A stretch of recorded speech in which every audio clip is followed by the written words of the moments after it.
یہ حدیث مبارکہ مسند احمد اور ترمذی شریف میں مذکور ہے۔ حضرت عقبہ بن عامر رضی اللہ تعالیٰ عنہ سے روایت ہے، آپ فرماتے ہیں کہ میں رسول اللہ صلی اللہ علیہ وآلہ وسلم سے ملا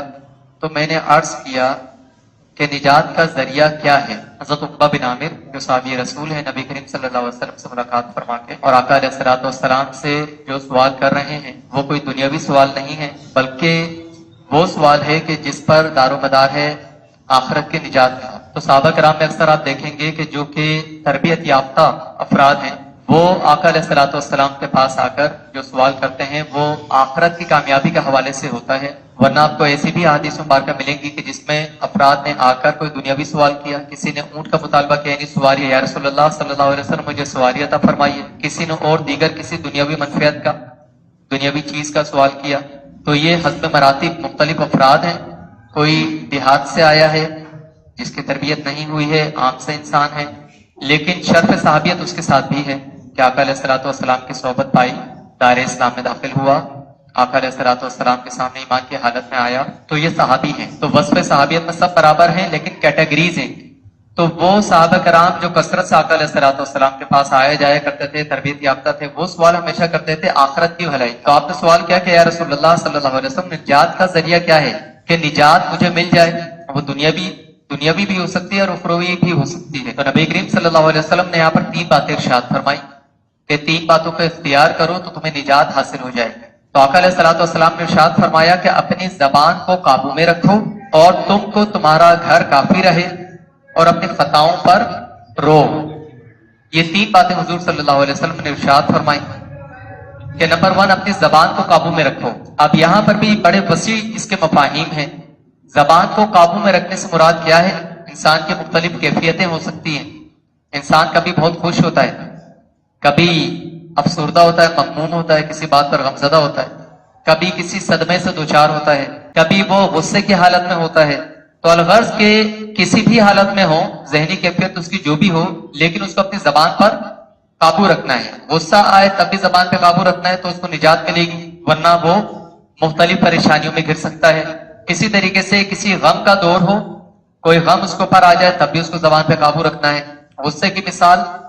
کہ اگر گھر میں مثال کے طور سے زوجین ہیں، آپس میں لڑائی ان کی ہو جاتی ہے، یا زوجین آپس کے کچھ معاملات ہیں، کوئی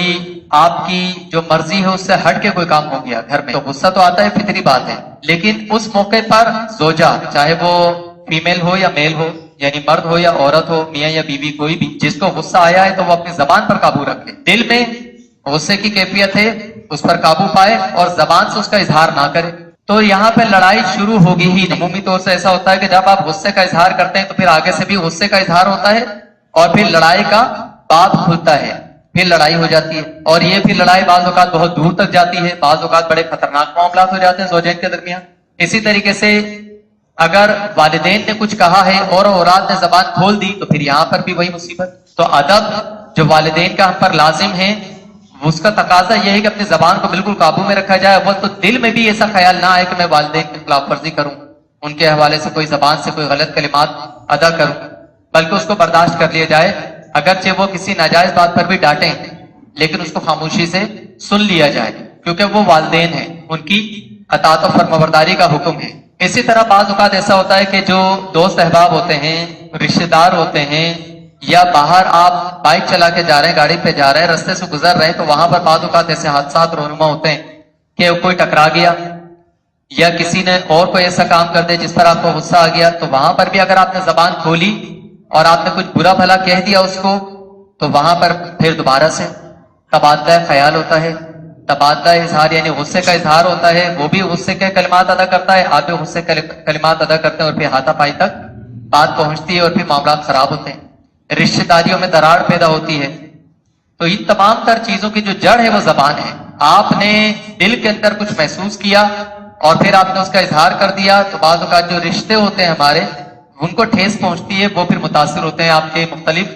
جو خاندان کے رشتے ہیں وہ اس سے متاثر ہو جاتے ہیں۔ اسی طریقے سے بعض اوقات کوئی غم آ جاتا ہے انسان کے اوپر، کوئی مصیبت انسان پہ ٹوٹ پڑی، کوئی کاروباری نقصان ہو گیا، کسی کا انتقال ہو گیا، یا اور کسی قسم کا غم آپ کو پہنچا ہے، تو پھر وہاں پر بعض اوقات جو غیر تربیت یافتہ قسم کے افراد ہوتے ہیں، جنہوں نے دینی علوم زیادہ حاصل نہیں کیے، تو وہ پھر زبان سے کچھ ایسے کلمات ادا کرتے ہیں جو کہ اللہ تعالیٰ کی شایان شان نہیں ہوتے، وہ اللہ تعالیٰ کے سامنے شکوہ کرنے لگتے ہیں کہ باری تعالیٰ میرے ساتھ ایسا کیوں ہو گیا،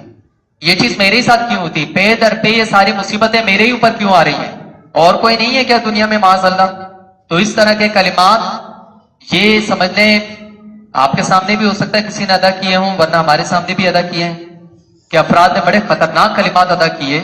جو کہ ہم کتابوں میں جب پڑھتے تھے تو حیرت ہوتی تھی کہ ایسے بھی کلمات بھی کوئی ادا کر سکتا ہے اللہ تعالیٰ کے سامنے، یعنی اللہ تعالیٰ کے حوالے سے، لیکن پھر باقاعدہ اس کو سماعت کیا، اللہ تعالیٰ محفوظ رکھے ہم سب کو ایسے کلمات ادا کرنے سے۔ تو اللہ تعالیٰ کی جو شکوہ ہے اللہ تعالیٰ کے سامنے کرنا، بعض اوقات بے ادبی کے الفاظ ایسے زبان سے ادا کر دیتے ہیں انسان، وہ کفر تک لے جاتے ہیں ایسے الفاظ، تو یہ چیز بھی کیوں ہو رہی ہے؟ یہ چیز بھی زبان کی وجہ سے ہو رہی ہے۔ تو الغرض کہ کوئی بھی کیفیت ہو، آپ کے غصے میں آ جائے یا آپ غم کی حالت میں ہوں، بعض اوقات خوشی کے موقع پر آپ کو کوئی خوشی ملی، تو آپ نے جب اولاد کی طرف سے خوشی ملی یا کسی اور شخص کی طرف سے خوشی ملی تو انسان خوش ہو کر بہت زیادہ آپے سے باہر ہو کر کچھ کلمات ایسے ادا کر دیتا ہے، کچھ ایسا وعدہ کر لیتا ہے کہ میں تمہیں یہ دلاؤں گا، میں تمہیں یہ دوں گا۔ اب جب اس نے یہ کلمات ادا کر دیے تو اب اگلا بندہ تو اس کو لے کر بیٹھ جاتا ہے کہ بھائی تم نے تو کہا تھا کہ میں یہ دلاؤں گا۔ اولاد وہ آپ کے پیچھے پڑ جائے گی کہ پاپا آپ نے مجھے کہا تھا کہ یہ دلائیں کہ اب مجھے دلائیں، چھوٹا بچہ اس کو کون سمجھائے؟ تو ایسی صورت میں انسان زبان سے جب تک اظہار نہ کرے، ٹھیک ہے آپ دل میں رکھیں کہ ٹھیک ہے مجھے بڑی خوشی ہوئی ہے اس بات سے تو میں اس کو توفتاً کچھ نہ کچھ دوں گا۔ اسی طرح خوشی کے حصول پر بعض اوقات ایسا ہوتا ہے کہ انسان کوئی اللہ تعالیٰ سے ارادہ یعنی وعدہ کر لیتا ہے کہ بارے تعالیٰ میں تیری راہ میں یہ دوں گا، یا کوئی آپ کا کام نکلنا ہے، امتحان میں کامیابی حاصل کرنی ہے، یا کوئی گم ہو گیا، بچہ گم ہو گیا، یا اور کوئی دیگر مسئلہ آپ کا اٹکا ہوا ہے تو اس کے لیے آپ نے منت کا ارادہ کر لیا، کوئی بہت بڑا مسئلہ ہے، اب آپ نے دل میں سوچا کہ اگر یہ مسئلہ میرا حل ہو گیا تو میں 200 رکعت نماز ادا کروں گا۔ ایسے ایسے بھی افراد ہیں کہ اتنی بڑی وہ بات اپنے اوپر لازم کر لیتے ہیں کہ جو کہ ان کے بس سے باہر ہوتی ہے، اور جب معاملہ ان کا سالو ہو جاتا ہے پھر وہ پریشان ہوتے ہیں کہ اب تو معاملہ حل ہو گیا میرا، جو چیز میں نے منت کے لیے یعنی منت مانی تھی جس چیز کے لیے وہ پوری ہو گئی ہے، وہ بات پوری ہو گئی ہے، اب میں کیا کروں؟ اب تو اس کو ادا کرنا پڑے گا۔ تو اب اس کا کوئی سولوشن ہے یا نہیں ہے؟ کیونکہ 200 رکعت نماز ادا کرنا کوئی عام بات تو نہیں ہے، کوئی آسان بات نہیں ہے۔ تو اب اگر آپ نے زبان سے الفاظ ادا کر دیے تھے تو پھر تو آپ کو ادا کرنی پڑی، اور اگر آپ نے محض دل میں ارادہ کیا تھا منت کا کہ میں یہ کام کروں گا، میں لاہور جا کے ایک دیگ چڑھاؤں گا داتا دربار میں، ایک دیگ وہاں پر لنگر کروں گا، اگر آپ نے زبان سے الفاظ ادا کیے تھے تو پھر اب آپ کے اوپر لازم ہے کہ آپ یہ کام کریں، جبکہ وہ مسنون ہو۔ مسنون سے مراد یعنی شریعت کے مطابق ہو، کوئی ایسا عمل ہو کہ جس کی اصل شریعت کے اندر موجود ہو، وہ عبادت کے جنس سے، مثلا کوئی بھی نیک عمل، آپ کسی کو کھانا کھلا رہے ہیں تو یہ بھی ایک نیکی کے حصول کا ذریعہ ہے، تو اس کی منت ہو جائے گی۔ لیکن اگر آپ نے مثال کے طور سے منت یہ مانی کہ میں فلاں مزار پہ جا کے وہاں پہ ایک تالا لگاؤں گا، فلاں مزار پہ جا کے ایک دھاگا باندھوں گا، تو یہ کوئی نیکی کا عمل نہیں ہے، کسی جگہ تالا لگانا، دھاگا باندھنا، تو اس کو پورا کرنا کوئی ضروری بھی نہیں ہے کیونکہ منت واقعی نہیں ہوئی۔ تو منت وہی آپ پوری کریں گے جس کی اصل آپ کے دین میں ہو، آپ کو اس پر ثواب ملتا ہو۔ تو بہرحال زبان کے اوپر قابو رکھنا، یا آقا علیہ الصلوۃ والسلام نے ارشاد فرمایا کہ زبان کو قابو میں رکھو تو نجات پا جاؤ گے، اور زبان کو قابو میں نہیں رکھا، آپ نے فی الفور زبان چلا دی تو بس سمجھ لیں کہ پھر وہاں پر عین ممکن ہے کہ کوئی مصیبت آپ پر واقع ہو، آپ کسی مصیبت میں گرفتار ہو جائیں۔ مزید فرمایا کہ تم کو تمہارا گھر کافی رہے، تمہارا گھر تمہیں کافی رہے۔ تو فی زمانہ تو یہ چیز ہمارے سامنے بہت زیادہ ہوتی ہے کہ جب تک ہم گھر کے اندر ہیں اس وقت تک ہم مختلف فتنوں سے، فسادات سے محفوظ ہیں۔ ادھر گھر سے آپ باہر نکلے تو مختلف قسم کی پریشانیوں میں انسان گھر سکتا ہے، یا تو کسی سے لڑائی ہو جائے گی، یا انسان کسی ایسی مجلس میں حاضر ہوگا کہ جہاں پر انسان اللہ تعالیٰ کی نافرمانی میں گرفتار ہو جائے گا، یا پھر ایسے لوگوں کے درمیان حاضر ہوگا کہ جو کہ اللہ تعالیٰ کے نافرمان قسم کے لوگ ہیں، تو وہاں پر جا کر آپ بھی انہی کے رنگ میں رکھ سکتے ہیں۔ ہاں اگر کسی نیکی کے ارادے سے آپ باہر جا رہے ہیں، کسی کے عیادت کے لیے جا رہے ہیں، یا کسی نیک بندے سے ملاقات کرنے کے لیے اللہ کی رضا کے لیے جا رہے ہیں، کیونکہ حدیث مبارکہ میں یہ مضمون بھی ملتا ہے کہ جب کوئی شخص اپنے مسلمان بھائی سے محض اللہ کی محبت کے لیے ملاقات کرتا ہے تو جب تک یعنی جب وہ اس سے ملاقات کرتا ہے اور اس سے جدا ہوتا ہے تو اس کے سارے گناہ بھی جھڑ جاتے ہیں، اس سے علیحدہ ہو جاتے ہیں، اس کی مغفرت کر دی جاتی ہے۔ تو یہ مضامین بھی احادیث مبارکہ میں ملتے ہیں۔ تو کسی مسلمان بھائی سے ملاقات کرنا محض اللہ کی رضا کے لیے کہ میں اس سے کیوں مل رہا ہوں، کیونکہ اللہ مجھ سے راضی ہو جائے، تو اس غرض سے اس سے ملاقات کرنا اور کوئی دنیاوی منفعت نہ ہو، تو یہ بھی آپ سمجھ لیں نجات کا ذریعہ بن سکتی ہے. لیکن اور کسی ایسی غرض سے جانا کہ جو کہ آگے فساد کا دروازہ کھول دے، یعنی آپ کسی ایسے شخص سے ملاقات کرنے کے لیے جا رہے ہیں کہ جس کے اس دوست کے بارے میں آپ کو پتا ہے کہ کوئی بڑا نیکوکار قسم کا دوست نہیں ہے، بلکہ یہ فاسق و فاجر قسم کا انسان ہے.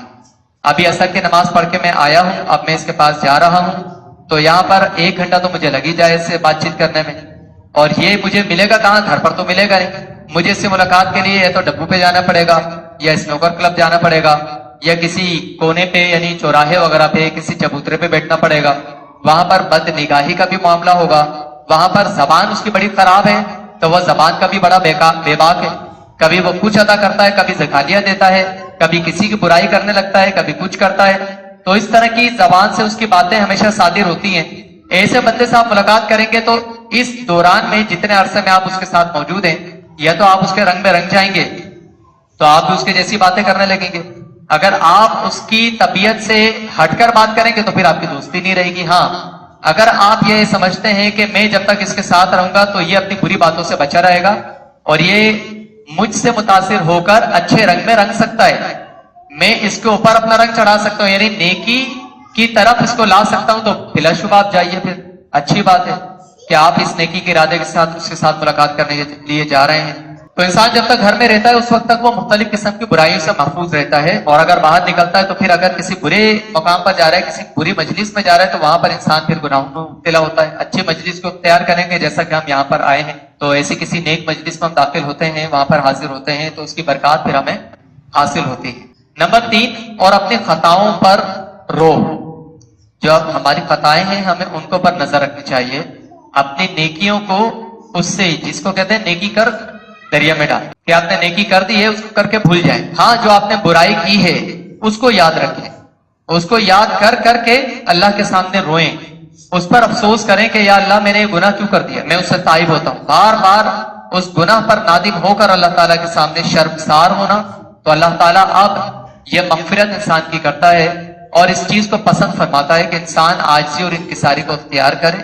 اور اپنی نیکیوں پر اترائے نہیں. کیونکہ نیکی ہم کرتے ہیں اللہ کی توفیق سے، اللہ تعالیٰ کی توفیق شامل حال ہوتی ہے تو پھر ہم نیکی کی طرف آتے ہیں. ہم یہاں پر حاضر ہوئے ہیں، جو ہم سماعت کر رہے ہیں، جو بیان کر رہے ہیں، تو اس میں ہمارا کوئی کمال نہیں ہے، بلکہ اللہ تعالیٰ نے فضل و کرم کیا ہے، اللہ تعالیٰ نے دل میں بات ڈالی ہے تو ہم یہاں پر حاضر ہوئے ہیں. اسی طرح ہم جو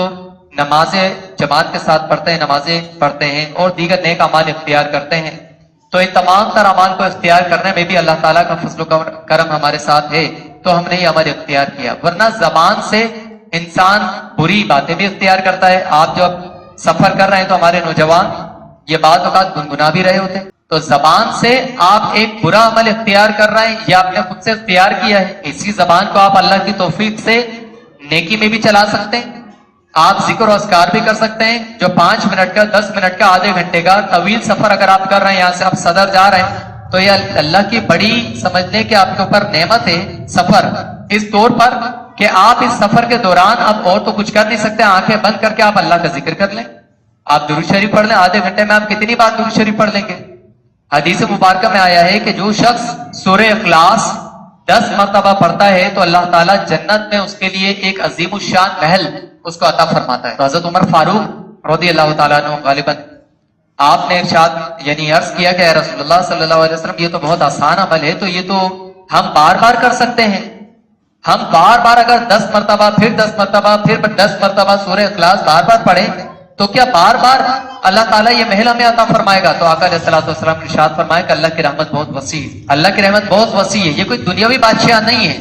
کہ دنیاوی بادشاہ آپ کو کچھ عطا کرے تو وہ ایک لمیٹڈ چیز ہوتی ہے، اس کی بھی دسترس میں، اس کی ملکیت میں بھی لمیٹڈ چیزیں ہوتی ہیں. اب آپ دبئی کے بادشاہ کے پاس جا کر، عمان کے بادشاہ کے پاس جا کر اس سے مطالبہ کریں یا وہ کہے کہ مانگو، کیا مانگتے ہو؟ عمان کا بادشاہ آپ سے اگر یہ کہہ دے اور آپ کہتے ہیں کہ جی عمان کے بادشاہت مجھے دے دو، وہ سوچ میں پڑ جائے گا کہ میں اس کو اگر عمان کے بادشاہت دے دوں گا تو میرے پاس کیا رہے گا. لیکن اللہ تعالیٰ ایسا بادشاہ ہے کہ وہ آپ کو عطا فرماتا جائے فرماتا جائے فرماتا جائے، تو اس کے خزانوں میں کوئی کمی نہیں ہے. آپ نے 10 مرتبہ سورہ اخلاص پڑھی، اس نے آپ کو ایک محل عطا فرمایا. آپ دوبارہ پڑھ دیں وہ پھر عطا فرمائے گا. وہاں سے یہ نہیں بارگاہ سے کہا جائے گا کہ تو نے ایک تو حاصل کر لیا اور کتنے عطا کروں، وہاں سے آپ کو بار بار ملتا رہے گا.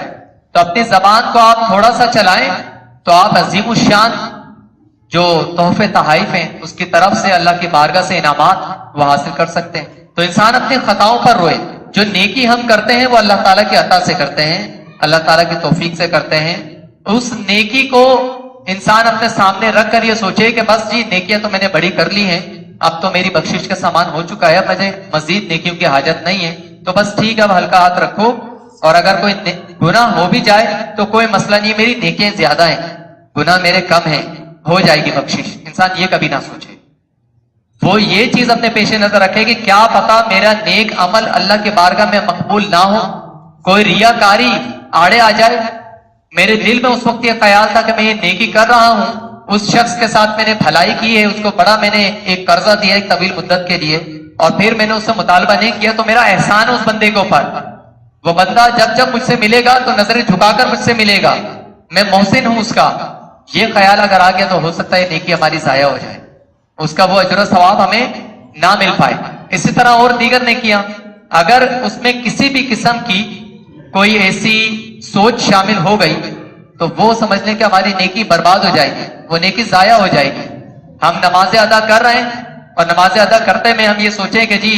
اب تو ہم اس سے بہتر ہو گئے, وہ میرا فلاں دوست ہے, میرا پڑوسی ہے, میرے گلی کا, میرے محلے کا آدمی ہے, یا میرے جو کو ورکرز ہیں ان ساتھ میں کام کرنے والوں کے درمیان میں اللہ کا مقرب بندہ ہوں, میں تو بڑا نیکوکار ہوں, میں نمازیں ادا کرتا ہوں, ان کو دیکھو ذرا کوئی پرواہ نہیں ہے, ان کا ہوگا کیا آخرت. تو اگر یہ سوچ ہو کہ اللہ تعالیٰ ان کو بھی نیکی کی توفیق دے, یہ بھی جنت کے راستے کی طرف آئیں, تو یہ اچھی سوچ ہے. لیکن اپنے آپ کو ان سے برتر جاننا اور ان کو کمتر جاننا, تو عین ممکن ہے کہ اللہ تعالیٰ یہ تمام طرح عبادات کو رائگاں فرما دے. اس بڑک پن کی, اس برتری کی سوچ کی وجہ سے تکبر جو انسان کے دل میں آتا ہے, تو تکبر اللہ تعالیٰ کو پسند نہیں ہے. تو انسان اپنی نیکیوں کو خاطر میں نہ لائے,